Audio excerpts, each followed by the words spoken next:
سلامونه او نیکې هیلې د دې ساعت خبرونو ته ښه راغلاست. زه تاسو ته د هوا حالات وړاندې کوم. نن په دې باندې خبرې کوو چې د هوا حالات د پیشبیني رښتیا ده، دا غیب وایي، دا ګناه ده، دا کفر دی، دا مسلماني ده، دا څه شی ده؟ نن په دې موضوع کې زه تاسو ته الف ته دې ټولې خبرې کوم چې په دې باندې موږ اعتماد کولی شو او که نه شو کولی. ځو درس ته ځو. په هواشناسي کې یو تر ټولو مهمه برخه دا ده چې هر هواشناس چې د هوا حالات په برخه کې خپل زده کړې کوي، د دوی لپاره مهمه دا ده چې لومړی باید د اتموسفیر طبقې وپېژني. هغه اتموسفیر او لیتوسفیر دا د ځمکې طبقات باندې بیا زه بل وخت تاسو ته یو لیکچر درکوم. خو دا اوس اتموسفیر په درې طبقې باندې ویشل کېږي چې لوړه برخه، میانه برخه او لاندې برخه. او په دې برخو کې چې مثلا په کښته برخه کې وریځ راغله څه مشکل جوړوي، او په منځنۍ کې جوړ شوه او که په بره کې جوړ شوه. دغه د وریځو راتګ او د دې شناسایي چې ده دا د یو هواشناس لپاره اهمیت لري، که څه هم اوس د دومره د حساب وړ نه دي او دومره خلک هم دا یعنې دومره رول نه لري ځکه چې ټکنالوژي ډېر پرمختللې ده، هر څه کنټرولېږي. پخوا چې وه یو خبره دا وه چې دوی زیاتره کسانو په دوربینانو باندې دا څه کتله، وریځې کتله چې وریځ سره کوم وریځه ده، د کوم خوا راځي، څنګه کېږي. بیا په هغه اساس باندې خبرې کول، خو هغه دومره دقیقه هم نه وه، زیاتره وخت یې پیشبیني غلطه راتله. دلته د وخت په تېرېدو سره ټکنالوژي پرمختګ وکړ. په لومړي ځل باندې د هوا د حالات دپاره رادارونه جوړ شوه. د رادارونو وظیفه څه ده؟ رادارونو وظیفه دا ده چې مثلا دلته سیګنال هستې، فضا ته هستې چې کله فضا ته ورسېدو، که هلته وریځه وه، سیګنال چې کله په وریځو ومښتې، بیرته خبر راهستې دلته مرکز ته راهستې چې فلاني ځای کې وریځه در روانه ده او دا وریځه څه هم ده.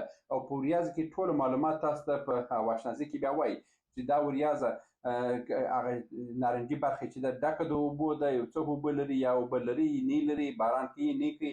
نو دا ټول جزئیات هماغه سیګنال د رادار په شکل باندې وړاندې کوي. خو دا رادارونه چې وه دا ډېر واړه رادارونه او دا دې رادارو هغه وخت خبر راکولو، خلکو ته خبر ورکولو چې کار تېر و. نو اوس راغلی دی بل سیستم د رادار راغلی دی. دا سیستمونه د رادارونه چې دي، دا رادارونه حدودا 500 کیلومتره خپل دایروي په شکل باندې معلومات مرکز ته وړاندې کوي چې 500 کیلومتره په هاخوا باندې وریځه را روانه ده او وریځه به څه کارونه کوي او باران کوي نه کوي. نو دا یو بل پرمختګ شو چې د هوا پېژندنې په سکتور کې.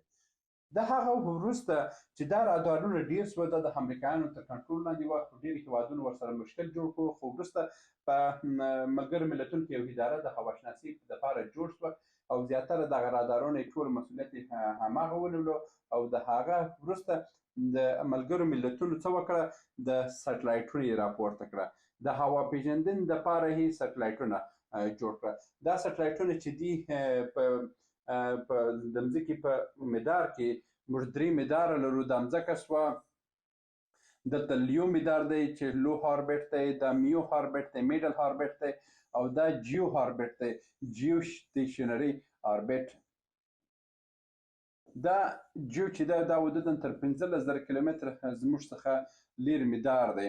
نو دا سټلایټونه هلته دي او 15 سټلایټ د هوا پېژندنې دپاره دي او په ټوله مځکې باندې څرخي و راڅرخي او خپل جزئیات ټوله مځکې ته وړاندې کوي.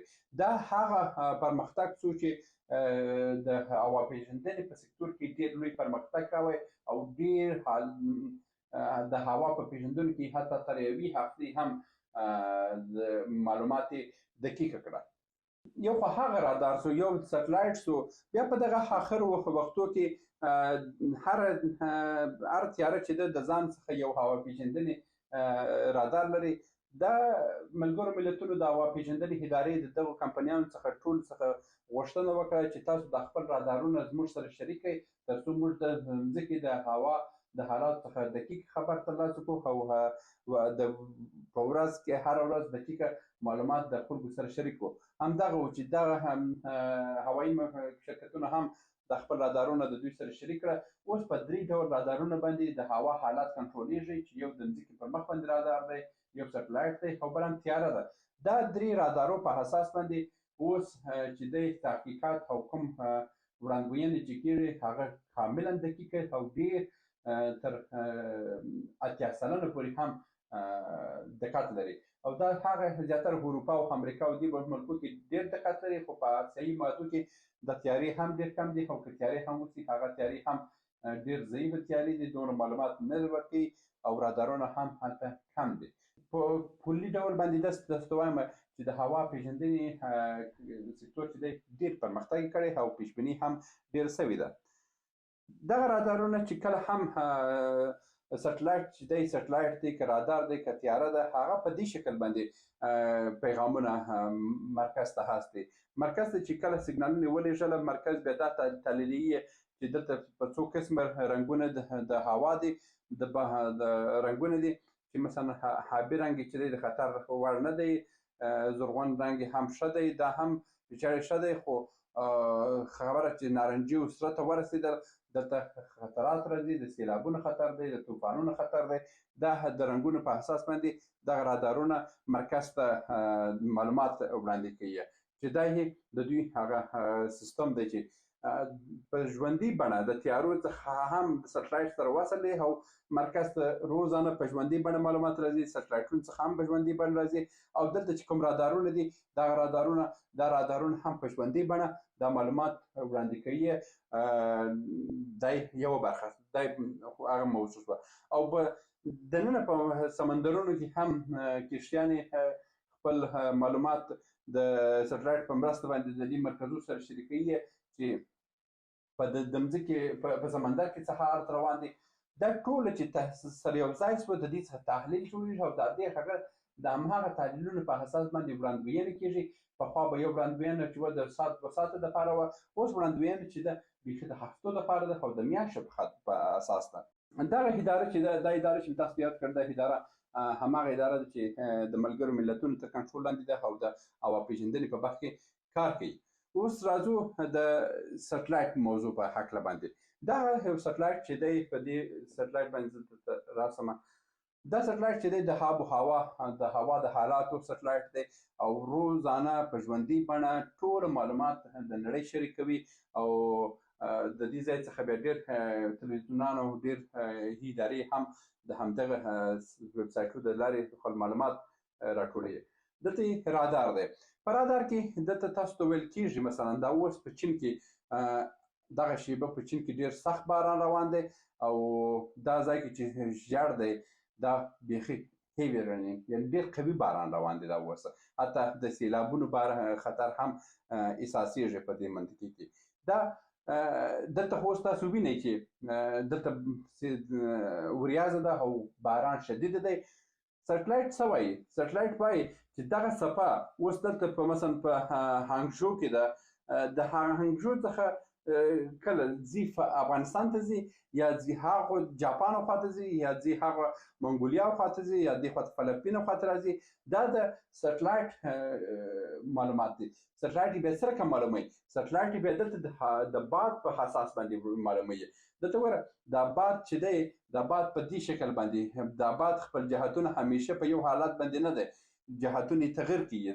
دلته منبع د باد مثلا دغه ځای کې منبع د طوفان را پیدا شوې ده.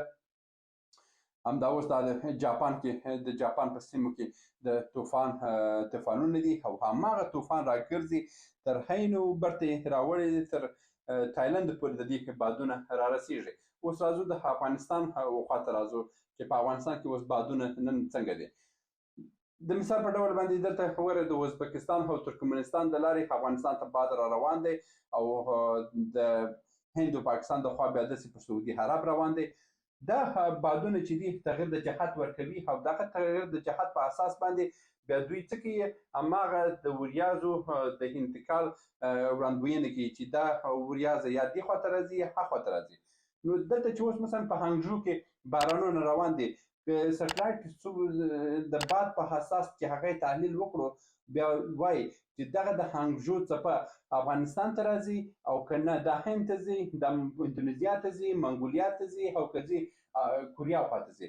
بیا دا حدودا که د دغه هانګژو څپه راځي افغانستان ته راځي، دا حدودا یوه هفته وخت نیسي. یوه هفته چې وخت نیسي خو موږ ته خبر راکوي چې د افغانستان خلکو ځانونه آماده کړئ چې یوه هفته بعد وروسته څپه راځي.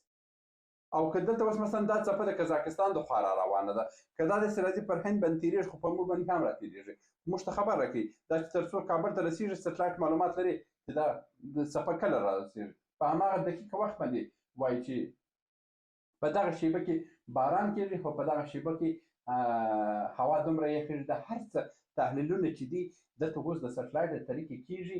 دلته هېڅ نه سر وجود لري، نه جادو وجود لري، نه غیب وجود لري، د هغه په سترګې ویني. او دلته د باد موضوع دې هم ولیدل چې ما باد چې دی سټلایټونه تعقیبوي چې دا باد د کوم ځای شروع کېږي، سره کم کېږي، دا هر څه دی. او دلته د ګرماو یخوالی موضوع ده. ګرماو یخوالی چې دی دا اوس په افغانستان کې مخ پر یخوالی روان دی. بدخشان او کابل او د مرکزي ولایتونه په یخوالي کې دي او دلته فراه او نیمروز او کندهار دا سیمه چې ده په ګرمي کې ده. او موږ مثلا چې اوس په استرالیا کې یو، استرالیا کې ویني هلته خو دوبی را روان دی، هلته ژمی دی دلته دوبی دی. نو موږ په دوبي کې یو، دلته هوا ګرمه ده.